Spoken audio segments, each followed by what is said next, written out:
All right. Well, we're already seeing people filter in slowly, and this is going to be a pretty informal chat. I think, Ben, are we the only thing standing between you and your vacation? Well deserved, of course. I think it's my weekend, and I think my executive director Nellie is on here. There you go. Nellie is joined as well. Great. Um, yes. After this, the post-election weekend begins, which Nellie and I are, I think, both looking forward to. But this is a great way Wonderful. to cap off a big week. Good. Well, we won't take up too much of your time for sure. I mean, a few folks in Indiana just wanted to have kind of a post-mortem, I guess, from the November 2020 election and just discuss issues not only about organizing, which you are an expert in, but also just the Democratic Party politics as a whole. I think we're at a really important historical point, and it's kind of a jump ball as to where the coalitions can go, in my view, of whether how the Republican Party organizes moving forward and how the Democratic Party goes moving forward. So just for people who are newly joining, whether you're on Zoom or Clubhouse, if you're on Zoom, if you can submit questions through the chat, that would be the easiest thing to do, and I can just read them, and because the bridging the audio can get kind of annoying. But if you're on if you're on Clubhouse, we'll get to those questions after we go through the Zoom ones and the ones we've asked, and we'll also keep the Clubhouse room open after Ben leaves in 45 minutes so that we can, if you want, you can just continue this discussion about how to build democratic coalitions in the Heartland. So yeah, oh, and I wanted to introduce Nellie as well. Nellie, could you tell us a little bit about yourself? I didn't mean to forget about you. No worries. I'm Nellie Sires. My pronouns are she, her, and hers. I am the executive director at WISDEMS, and I came up out of organizing and field and kind of bounced around all sorts of different campaigns, from congressionals to gubernatorials to presidentials. Also worked on issue advocacy, was a state director for the OFA organization back in the day. And then after being in a national committee, got out of the campaign grind for a little bit and went to an organization called the Management Center and spent 3 years in what my partner affectionately refers to as a ED boot camp, working with and training progressive leaders and organizations across the country about how to be better managers. And then I got the call from Ben, and the rest is history. It's been a wild 2020, and we've dove right into 21. Wonderful. And Nellie, are you on Clubhouse as well, just so that they can get your audio picked up? Let me go ahead and click into it.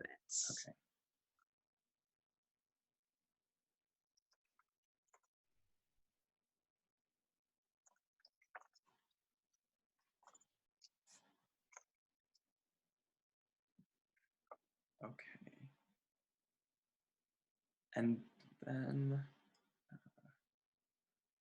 yeah, once you're in there, Nellie, you can leave your Clubhouse unmuted so it picks up your audio, but then to prevent your Zoom from putting your Clubhouse audio back in, you can just turn down your volume on your Clubhouse device, and then we can just hear each other through Zoom. I think we found out that that's the easiest way to go.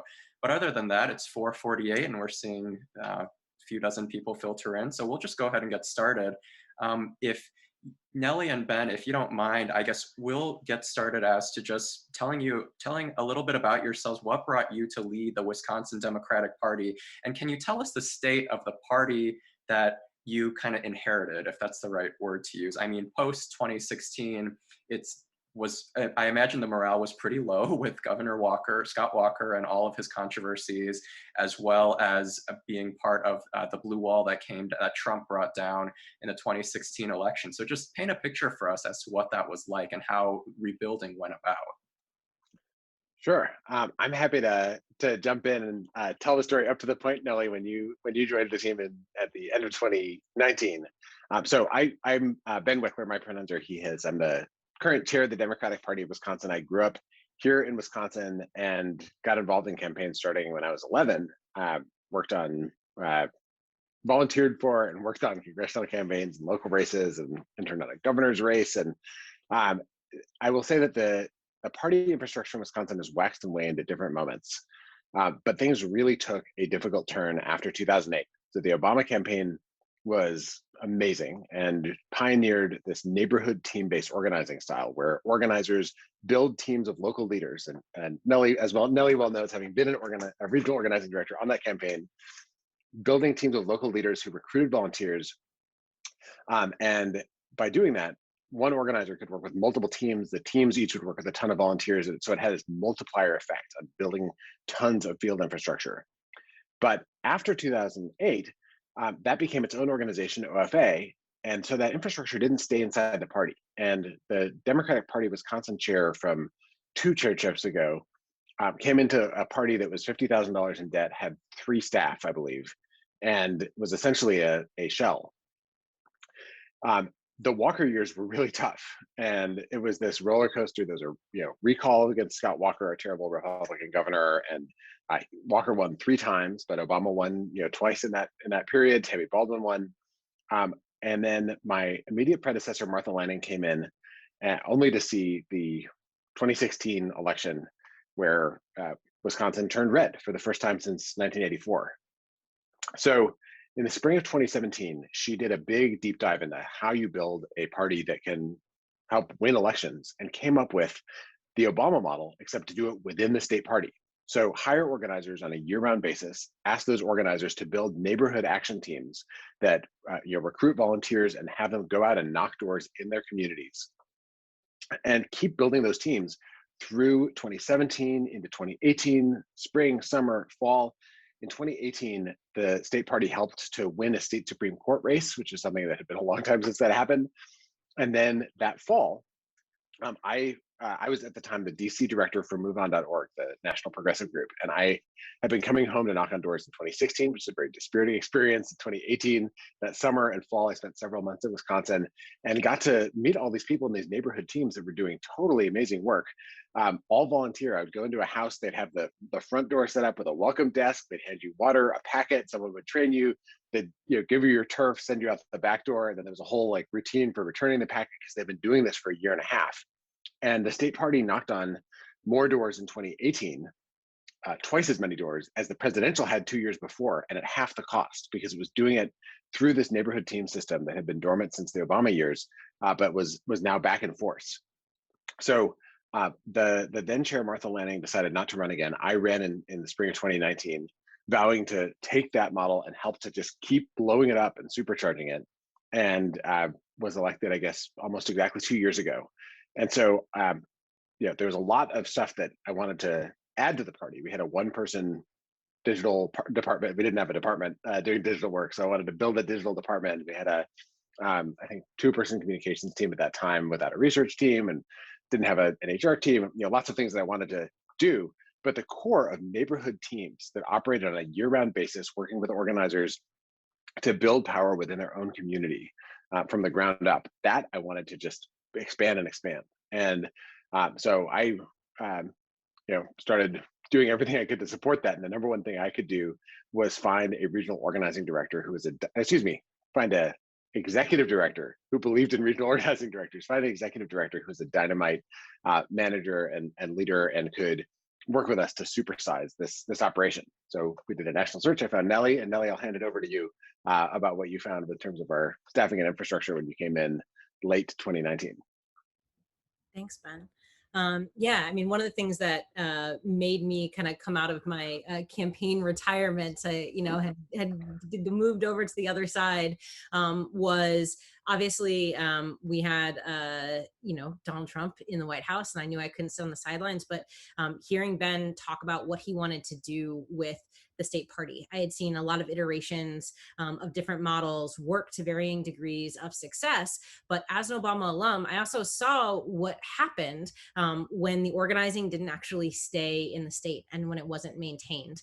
And looking at what the WISDEMs had already been able to accomplish in the election of Governor Evers in 2018, it was really extraordinary. And Ben already had an organizing director and regionals on the ground when I came in 19. One of our big tasks then was to say, okay, we've got to make sure that this organizing operation ramps up to a presidential scale, and we do so quickly. quickly. One of my first and original pieces of focus was on implementing hiring processes that ensured that our staff was as reflective of the demographics of the state of Wisconsin as possible. And that really meant that we had to stand up a really professionalized HR operation for the team. We also wanted to make sure that not only was there a amazing organizing juggernaut being built and getting ready for whoever the eventual nominee would be, that we also focused on voter protection and data infrastructure. And we really got the opportunity to experiment with that in the spring election in 2020. Little did we know that the pandemic was going to hit and that we would essentially have to completely revise our entire organizing model.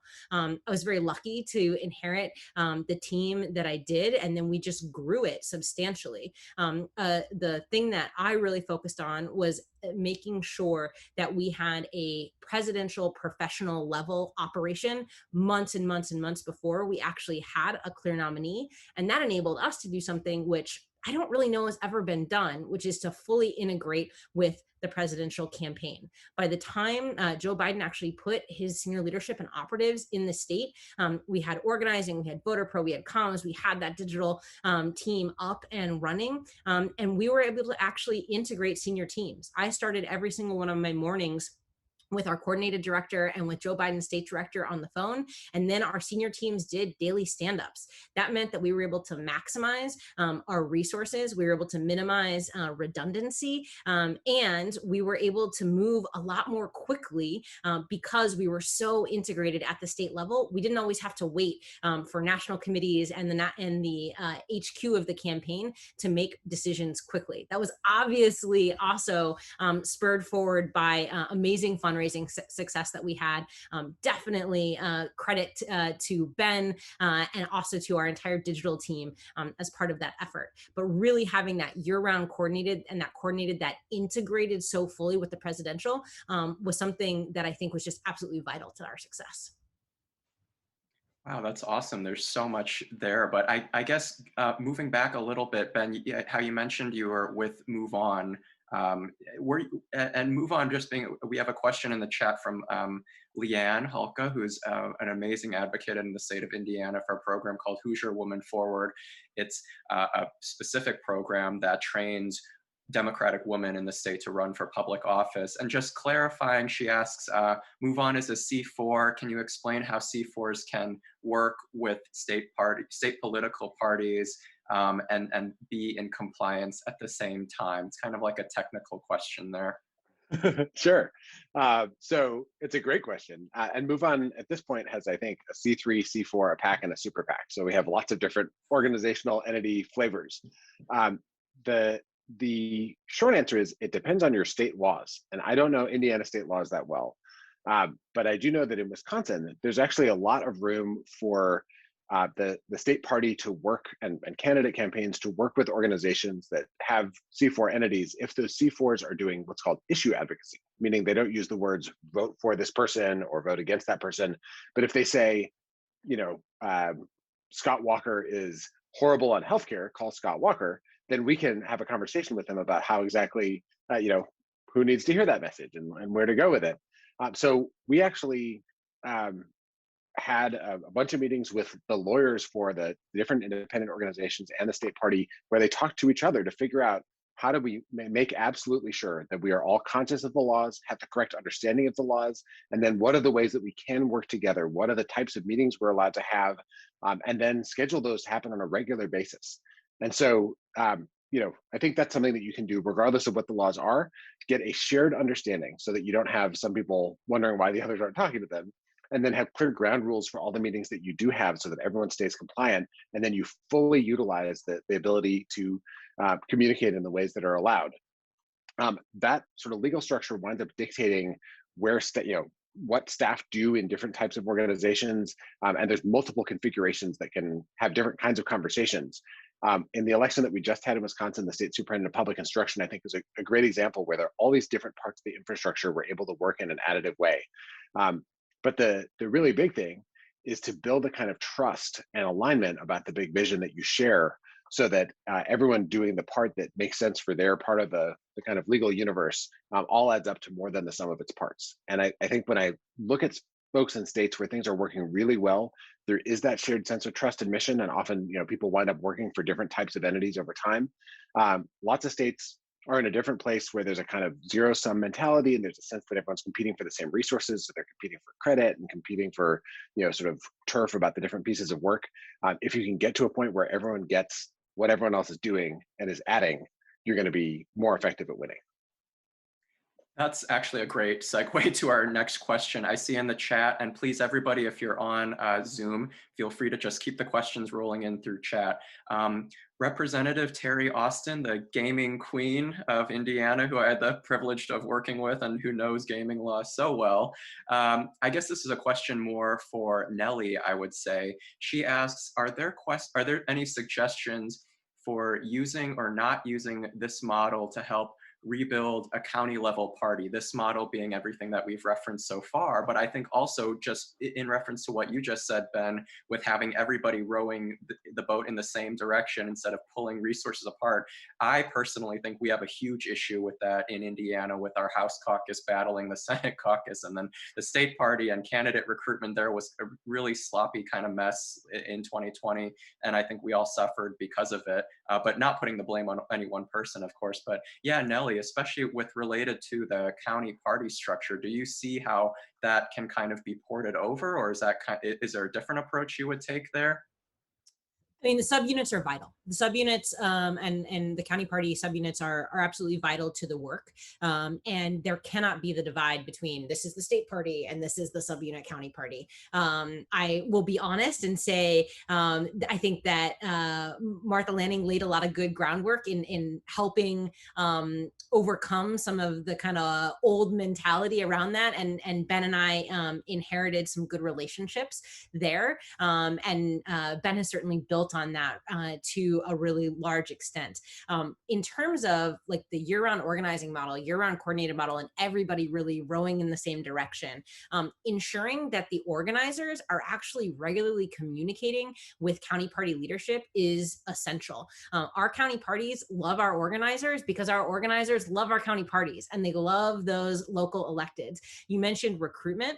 County parties are folks that know their community, know who is possible to be recruited as a candidate, and know what issues are most important. And so maintaining really, really excellent relationships between the actual organization, like between the organizing operation and the county party, has been absolutely, absolutely essential. One thing that we're really looking to level up this year, after learning in 2020, we had a regional communications structure where we actually had communications operatives that were assigned a certain region and therefore a certain number of county parties to work directly with. The county parties loved it. They helped us get surrogates. We helped them build out their events. So we're really looking to build on that type of relationship and not only have, really great local regional press contacts that we share with county parties, but also do the same thing in terms of our coalitions work. And that means reaching out to great local community organizations that are already doing constituency-based organizing, issue-based organizing in certain local areas. And so continuing to build on that model and bring everybody together is absolutely vital. I think the level of service that the party can offer those subunits is going to be really essential to that buy-in. And that's a thing that Ben and I talk a lot about and is a key part of what we are kind of doing in 21, especially now that we are post-election in our downtime, is evaluating the level of service that we were able to offer in 2020 and really upping that level of service in 2021. One of the very first things that we knew we wanted to do was offer more financial support to county parties to actually open up offices to make sure that there was space for those organizers on the ground to hold events. County parties are happy, they've got space for their meetings and their events, and then we also have storefront space to do organizing events. That year-round organizing is so amazing. I mean, that sounds like something that not a lot of state parties are able to afford and do, quite frankly. That sounds like something really rare that Wisconsin has built up. Can you talk a little bit about, and you had kind of hinted at it with the fundraising needs for a project of that magnitude? I can already hear, from the last, in 2020 in November, we have 9 congressional districts in the state of Indiana, and we had one person from the state party covering 2 congressional districts, both mine and our neighboring one. And that's a gigantic territory if you look at the map. That person I felt so horrible for, because first, he wasn't even from the state of Indiana. He was from out of state. He was an import, and he didn't really understand the dynamics of Indiana politics or who the players were. And he was really struggling. And I felt like that was something that really shouldn't have to deal with in the future. Can you talk a little bit about those fundraising quotas and how you're able to get an organization like that? Sure. And I want to say hello to your newly elected Indiana chair, Mike Schmull. I know is with us here on Zoom today. It's great to see you, Mike. So excited about your leadership and the work that you're going to be building out here. Yeah. I'm sorry to interrupt. In fact, Mike, do you have to get out of here pretty soon? I know you have a time conflict. If you just want to pop in and say, introduce yourself, and of course, congratulations, and then we can make sure we recognize you for sure. Sure. Yeah. Thank you, Chris. It's good to see you. Hey, Ben, Mr. Chairman. I've been on the job for a few weeks. Everybody, it's good to see you all, and a lot of familiar faces. I actually talked to Ben the day after I decided to get in this race, because I had heard from people all across the country that he was one of the best of all 50 states. And so I wanted to talk with the best as I was campaigning and building this out. And I just want you all to know that over the last few weeks, I've been really focusing on raising money, making connections, touching people. And one thing that I know needs to happen is organizing, and organizing that happens year round. We've all seen what happened in Georgia, how to turn your red state blue. We've seen what's happened in Wisconsin. And the thing that is the common thread between those two is conversations with people year round. We can't have organizers or volunteers or activists or people who are just strong Democrats, working between Labor Day and Election Day. They have to work in communities year round and form those relationships. So when it's go time and we need to persuade people and turn people out, that those folks are there. So I do have to run. I had a previous commitment, but I did want to say hi to Chris and thank you for organizing, and say hi to Ben and say hi to all of you. And also hearing from Nellie was really great too. So well, more soon, and we're going to start building this up. So thank you. Thank you. Thank you, Mr. Chairman. Best of luck. We'll all be rooting for you and looking forward to a new day for Indiana Democrats. We've all got work to do. So yeah, I didn't mean to cut you off there, Ben.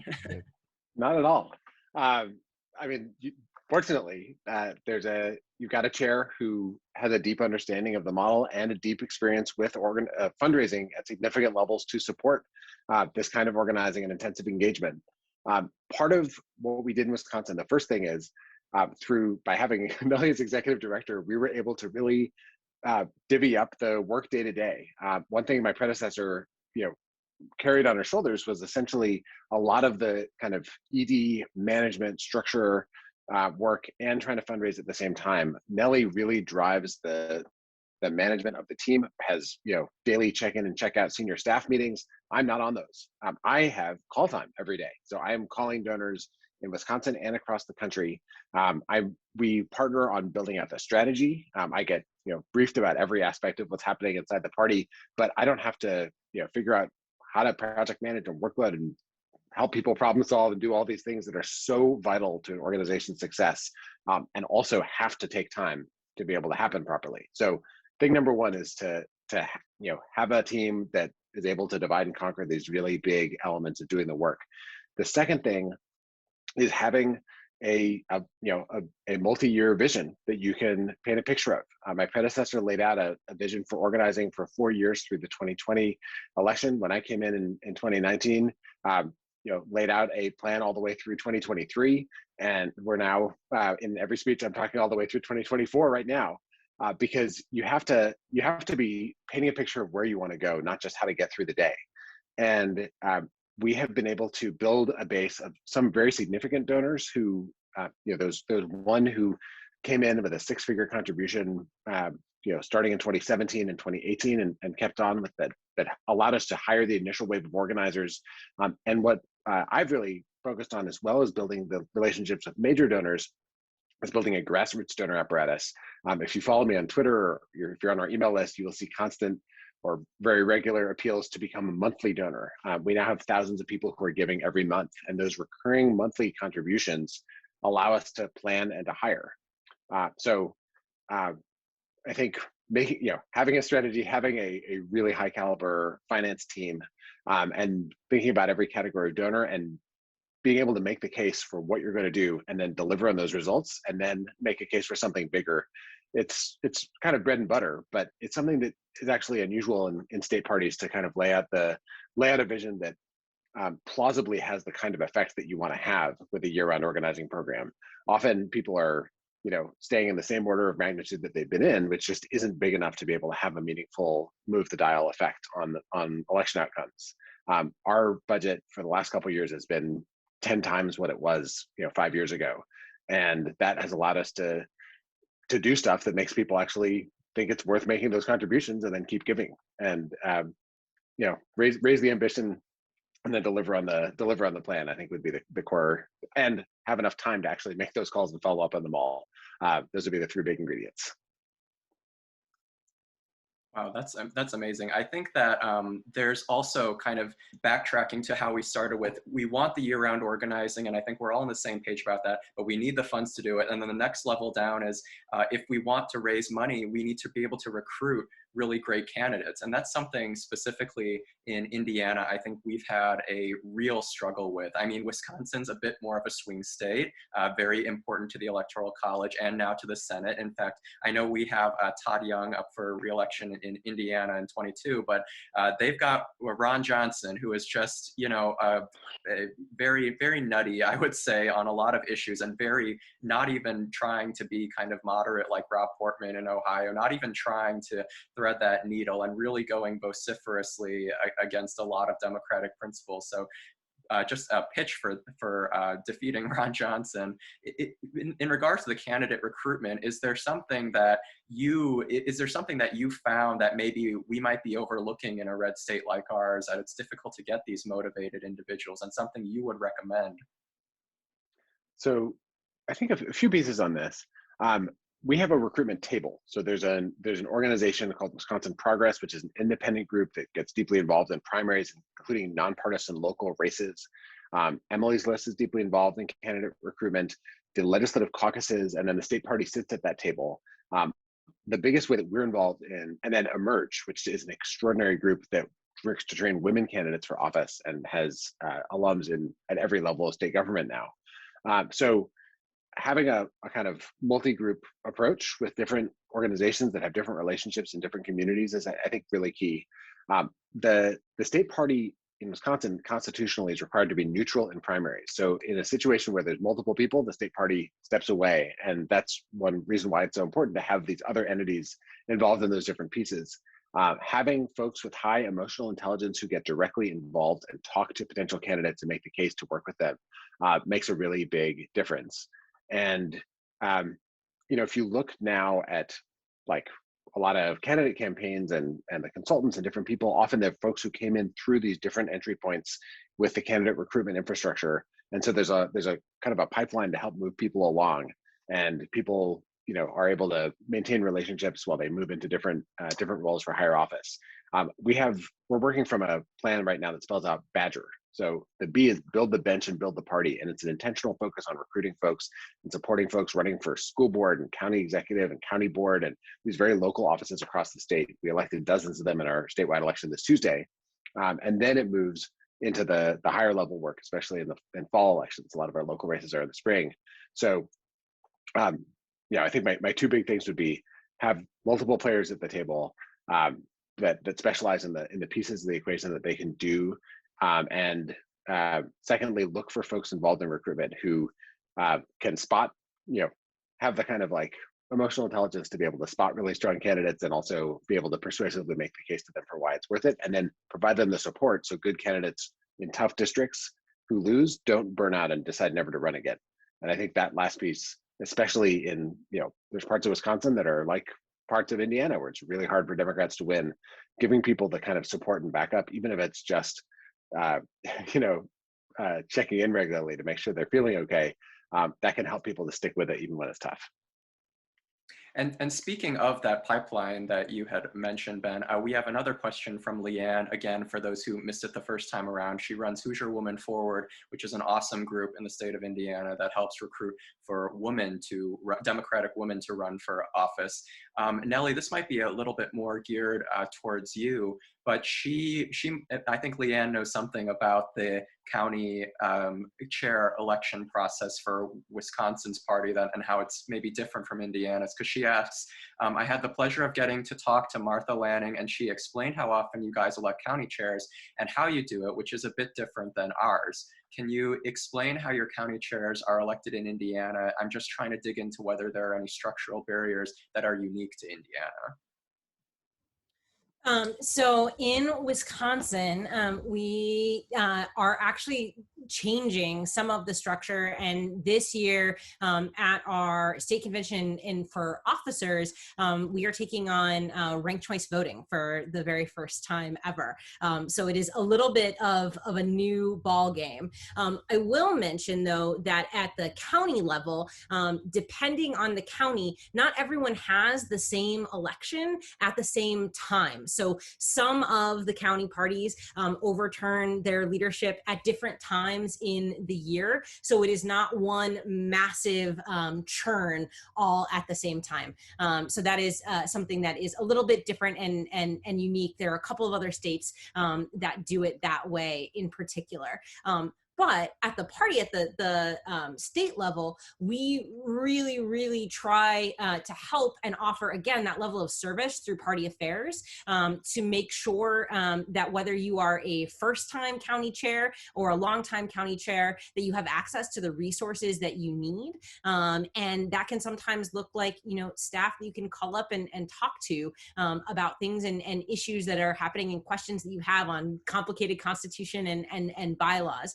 We also have a really fantastic organization called the County Chairs Association. And this is a group of folks that are elected from within county chairs themselves. And it's really a fantastic resource for new-time county chairs. They do an annual meeting where they do a training and they come together, they elect their own officers there and offer a number of resources so that all of the information doesn't simply live in a single human, and that if they then go away, it kind of leaves with that person.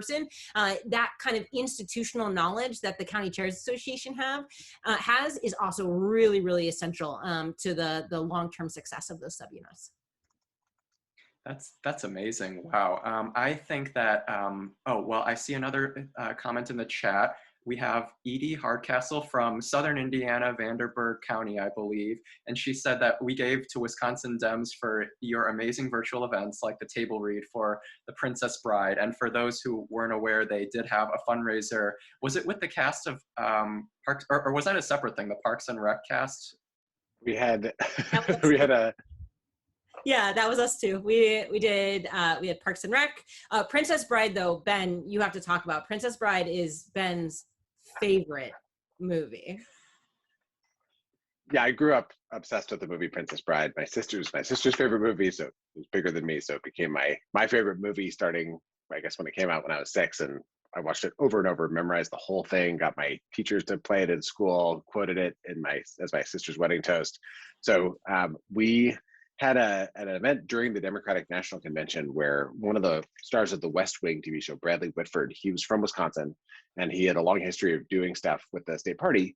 So we asked him to work with us and do a kind of West Wing Weekly, which is the West Wing podcast in Wisconsin, virtual fundraiser. And so he and some fellow West Wing stars and the West Wing Weekly podcast host did a virtual event. We tried this new model where we would ask people to donate any amount of money to be able to watch online. And several thousand people did. And it was, I think it raised $160,000, which was 4 times as much as we had expected. So we thought this is a good model. And we had a big brainstorm for anyone who might know anyone in Hollywood who could help to do something like this. And believe it or not, someone on our team named Emma was childhood friends with someone named Sarah, who was known in LA as Pantera Sarah, because she loved Pantera, who had been a club promoter in LA in the 90s, early 2000s, who was close friends with Carrie Elwes, who was the star of The Princess Bride. So Emma called Sarah, Sarah called Carrie, Carrie said, "This is great. I want to help. I'm going to call all the other cast members and ask them to read this, do a live script read reunion." And it took off, and that wound up raising $4.25 million. It was by far our best fundraiser ever. And it got tons of national press coverage, especially after Ted Cruz tweeted about how mad he was that it was happening to support Democrats, because he loves The Princess Bride but hates Democrats. So that then led to this wave of, for Wisconsin and ultimately other states, tons of sort of cultural figures agreeing to do events like this. We had on Halloween, a Rocky Horror Show with Tim Curry, which was really exciting. We had the Parks and Rec cast, we had Veep, we had Happy Days reunion, that was based in Milwaukee. We had this series of other events, and the Biden camp. We had a comedy night, yes, with Sarah Cooper and Judd Apatow and a whole bunch of people. And the Biden campaign picked up this model and did a Hamilton reunion and an Avengers event, and a bunch, other state parties. Pennsylvania, I think, did this is Spinal Tap event. So this is a kind of new model that came out because of COVID stopping people from gathering in person, but it actually allowed us to have bigger events than we ever could have had. If you had to pack an auditorium full of people. And I think it's something that we're looking to continue. Obviously, the fever pitch of everyone wanting to do everything they can is a little abated now that we're not in the fall of the presidential campaign against Trump. But I do think that there's an opportunity, especially if there's cultural figures who have a connection to Indiana. It's a good way to start a conversation and have events like that, and folks really enjoy them. That's brilliant. I mean, kudos to you both. I mean, that is so innovative and something that's really, I think, rare to see innovation in political organizing. And there are so many cultural touchstones in Indiana too. Paul in the chat mentioned Letterman and Gaffigan. They're from Indiana. We've got Hoosiers, the movie, do whatever you want with that. But everyone on this call, make sure to take note about if you know anybody who can do some kind of innovative fundraiser like that for us, especially because virtual living seems to be here to stay for some part or another. We also have another question. I think this one's more geared for you, Ben, from Shoshana Spector. She's on the call, and she's a great ally and friend. She runs Faith in Indiana, which is a formally nonpartisan organization, but definitely still involved electorally, especially with the faith community in pushing progressive issues like welcoming refugees and welcoming immigrants and preaching tolerance, especially in this difficult time for AAPI and Black communities that we've been seeing over the past few months. So her question is, Ben, you spoke about working with partners. Can you talk more about how you think about progressive infrastructure, quote unquote, aligned with entities that play important roles? For example, grassroots organizing groups, America Votes Table, Progressive Donor Table, etc. And then for those who might not be familiar, just kind of branching out the arms, I guess, of the Democratic Party organizing structure into these kind of tangential organizations that might have a similar message. But yeah, how do you approach that, Ben? Totally. So we think of the party as being one strand in the progressive fabric of the state. And I think in general, it's a good way to think for all the different organizations and entities and groups that we're all part of an ecosystem. And the key thing is to have relationships of mutual understanding and trust about what the capabilities and goals and interests are of all the different pieces so we can work together. In Wisconsin, they have, although Scott Walker tried to crush organized labor is still a key core force for progressive change in our state. We have an AV table of grassroots organizations, including groups like Black Leaders Organizing for Communities, Voces de la Frontera, Citizen Action of Wisconsin, this set of organizations that does terrific organizing statewide and sometimes in particular constituencies or particular communities. We have a bunch of different C3 organizations who do nonpartisan civic engagement work that is vital to making sure that everyone's voice is heard and included. And we have tons of kind of unincorporated grassroots networks. At this point, many of the big grassroots, the kind of year-over-year grassroots networks are actually now neighborhood teams that work with the state party. So the Madtown O's is a team in my neighborhood in Madison that started actually in 2003 in the Bush era and was knocking on doors in a not formally incorporated way, but now we have an organizer who works with the Madtown O's regularly, and they work with a statewide coordinated campaign. But there are still lots of grassroots organizations in communities around the state that aren't affiliated with the Democratic Party, but can still have a positive relationship. And one thing that our organizers do now is they organize listening sessions with grassroots organizations in different communities around the state to make sure that the party's hearing from them and they're hearing from the party. We have a after each election a walls down debrief where all the groups that weren't allowed to talk to each other or coordinate, do different kinds of things, get together on a big Zoom at this point. It used to be an in-person meeting, and talk about what they did and compare notes and figure out what might have worked and what might not have. All the things that you can do to kind of knit together the different pieces of the equation and make sure that people actually know each other as human beings help to make the work that people do complementary. And I will say it doesn't always work. There's lots of people who don't want to talk to each other after having whatever experiences that they've had. But the more you can create kind of neutral spaces where there's a welcome for people to be able to hash things through, I think the better off you are. And finding, especially fights or campaigns or elections where there is a chance to be able to move the needle, and then getting everyone on board to be able to work on those, even when something, it helps to notch up some wins, even when times are really dark. And so, I think finding ways to collaboratively spot opportunities. And I know friends in some of the states that are in pretty red times right now have spotted like particularly judicial races that they've been able to win, or particular municipal elections where they can make a big difference. And those things can kind of build trust and build a muscle of collaboration that have been really helpful in other places.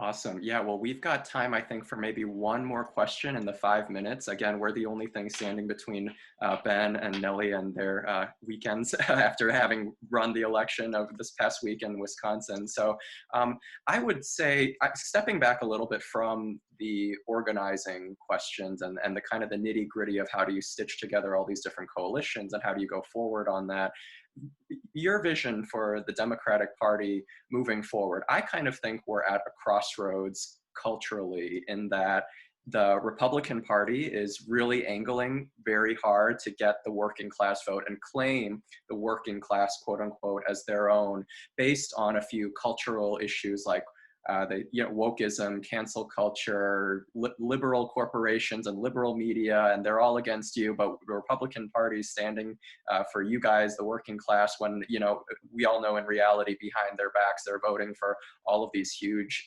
union busting, pro-corporate, anti-worker things that are really detrimental to those folks. And Democrats have stood by and kind of maybe let that get away from us.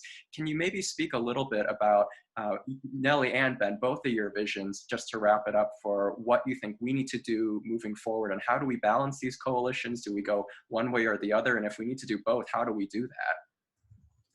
Yeah. So I think you are totally right that one thing that the other side has done, frankly, I think better than Democrats and progressives for a long time, is staying consistent and staying on message, and really bringing that messaging together. I think it is not a surprise to anyone that sort of the dog whistling or dog air horns that are coming out of the Republican Party at this point are really amping up and capitalizing on the divisions that we saw out of the Trump era. I think we have to come together to really be united around talking about the good work that Democrats are doing right now in government. We have that opportunity at a lot of different levels, but you do have to actually dig into some of those things. One of the things that my team likes to say a lot right now, right, is shots in the arm, $1,400 in the bank, thank a Democrat, right? And like be actively talking about that. Another larger ecosystem conversation that we have been having in Wisconsin is around a concept called the race class narrative, which actually was pioneered by a Wisconsinite, Anat Shankario, who is fantastic. And I, as many people have known Ben for a number of years. Anat and Ben go way back. But the whole idea behind the race class narrative is to speak to people across lines of race and class about what is fundamentally important to everyone. Things like healthcare for your families, things like roads that are not going to absolutely destroy your tires, right? Like actually being able to talk fundamentally to voters about the things that matter in their everyday lives. That is how we're going to kind of break through some of the vitriol and some of the hate. I think another piece that we've really engaged in Wisconsin, because we have seen the GOP lean so hard into really mining into divisions around race in our country, is as a progressive movement, we've really committed together to being and trying to transform our work to be more actively anti-racist, to actually bringing more equity focus to the work. We've engaged in trainings collaboratively with some of our C4 partners, with AV at the party itself. We've been doing a ton of that work with the YWCA of Madison that specifically does equity work within organizations and progressive organizations. And we're seeing that as a commitment across that progressive fabric that Ben is talking about in state. And that's really vital to be able to combat some of that vitriol and frankly, some of the lies that are coming out of the other side. And I know Ben's passion absolutely is communication and messaging. So I know he has thoughts on this too. I'll just chime in and echo what Nellie was saying. And Shoshana Spector has shared really beautifully some links about the race class narrative. I think that's the best piece of messaging technology that we have, which is to be explicit about how the right tries to use race to divide people in order to stop people from getting things that benefit people across race.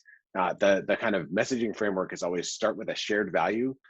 Everyone, no matter where you live or the color of your skin, needs to be able to see a doctor when they get sick, and then talk about what the right is doing. But some people who are trying to profiteer off the system are trying to raise drug prices so that they can benefit, even if it means people won't get the medicine they need, and then go to what you're trying to do, the aspiration, which is that's why we need to unite to be able to fight to lower drug prices. Like naming the villain, name how they're trying to divide people using race, and then talk about a benefit that that brings people together is a really, it's a message that over and over beats out other messages in polling and works with voters across race and helps to nullify the effect of race baiting kind of dog whistles by the right, which they use so much to undermine the kind of solidarity that can create progressive power. Wonderful. Well, thank you so much. We're at the finish line. So again, thank you, Nellie. Thank you, Ben, so much for joining us. And hopefully this is the first of many conversations that we have with our partners across the Midwest. I'd love to see a more collaborative version under Chairman Mike Schmuhl of what the Indiana Democratic Party can be. And I'm so excited for the future. And we're going to continue this conversation on Clubhouse. So join us there if you'd like. But everyone on Zoom, thank you for your amazing questions. And thank you, Nellie and Ben. Bye, guys. Thank you for having us. Thank you so much.